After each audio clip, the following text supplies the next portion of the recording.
ಬೆಂಗಳೂರಿನ Peenya elevated flyover 4 ದಿನ ಬಂದ್ ಆಗಲಿದೆ.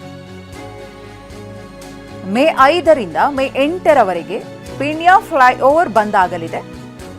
ಮೇ 5ರ ಬೆಳಿಗ್ಗೆ 5ರಿಂದ ಮೇ 8ರ ಬೆಳಿಗ್ಗೆ 11ರವರೆಗೆ ಫ್ಲೈಓವರ್ ಅನ್ನು ಬಂದ್ ಮಾಡಲಾಗುತ್ತೆ. ಫ್ಲೈಓವರ್ ಕೇಬಲ್ ಅಳವಡಿಕೆ ದುರಸ್ತಿ ಕಾಮಗಾರಿಯ ಹಿನ್ನೆಲೆಯಲ್ಲಿ ಈ ರೀತಿಯಾಗಿ ಫ್ಲೈಓವರ್ ಅನ್ನು ಬಂದ್ ಮಾಡಲಾಗುತ್ತೆ. ಅಂತಿಮ ಲೋಡ್ ಟೆಸ್ಟಿಂಗ್ ಮಾಡುವ ಸಲುವಾಗಿ ಫ್ಲೈಓವರ್ ಬಂದ್ಗೆ ರಾಷ್ಟ್ರೀಯ ಹೆದ್ದಾರಿ ಪ್ರಾಧಿಕಾರ ನಿರ್ಧಾರವನ್ನು ತೆಗೆದುಕೊಂಡಿದೆ. ಹಾಗಾಗಿ ವಾಹನ ಸವಾರರಿಗೆ ಪರ್ಯಾಯ ಮಾರ್ಗವನ್ನು ಕೂಡ ಸೂಚಿಸಲಾಗಿದೆ. 4 ದಿನ ಎಲ್ಲಾ ರೀತಿಯ ವಾಹನಗಳ ಸಂಚಾರಕ್ಕೆ ಸಂಪೂರ್ಣವಾಗಿ ನಿರ್ಬಂಧವನ್ನು ವಿಧಿಸಲಾಗುತ್ತೆ. ಪರ್ಯಾಯ ಮಾರ್ಗ ಬಳಕೆಗೆ ಈಗಾಗಲೇ ವಾಹನ ಸವಾರರಿಗೆ ಸೂಚನೆಯನ್ನು ಕೂಡ ಕೊಡಲಾಗಿದೆ. ಫ್ಲೈಓವರ್ನ ಎರಡೂ ಬದಿಯಲ್ಲೂ ಕೂಡ ವಾಹನ ಸಂಚಾರ ಸಂಪೂರ್ಣವಾಗಿ ನಿಷಿದ್ಧ.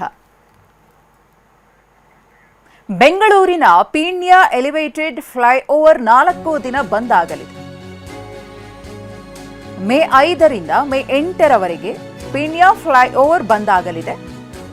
ಮೇ 5ರ ಬೆಳಿಗ್ಗೆ 5ರಿಂದ ಮೇ 8ರ ಬೆಳಿಗ್ಗೆ 11ರವರೆಗೆ ಫ್ಲೈಓವರ್ ಅನ್ನು ಬಂದ್ ಮಾಡಲಾಗುತ್ತೆ. ಫ್ಲೈಓವರ್ ಕೇಬಲ್ ಅಳವಡಿಕೆ ದುರಸ್ತಿ ಕಾಮಗಾರಿಯ ಹಿನ್ನೆಲೆಯಲ್ಲಿ ಈ ರೀತಿಯಾಗಿ ಫ್ಲೈಓವರ್ ಅನ್ನು ಬಂದ್ ಮಾಡಲಾಗುತ್ತೆ. ಅಂತಿಮ ಲೋಡ್ ಟೆಸ್ಟಿಂಗ್ ಮಾಡುವ ಸಲುವಾಗಿ ಫ್ಲೈಓವರ್ ಬಂದ್ಗೆ ರಾಷ್ಟ್ರೀಯ ಹೆದ್ದಾರಿ ಪ್ರಾಧಿಕಾರ ನಿರ್ಧಾರವನ್ನು ತೆಗೆದುಕೊಂಡಿದೆ. ಹಾಗಾಗಿ ವಾಹನ ಸವಾರರಿಗೆ ಪರ್ಯಾಯ ಮಾರ್ಗವನ್ನು ಕೂಡ ಸೂಚಿಸಲಾಗಿದೆ. 4 ದಿನ ಎಲ್ಲಾ ರೀತಿಯ ವಾಹನಗಳ ಸಂಚಾರಕ್ಕೆ ಸಂಪೂರ್ಣವಾಗಿ ನಿರ್ಬಂಧವನ್ನು ವಿಧಿಸಲಾಗುತ್ತೆ.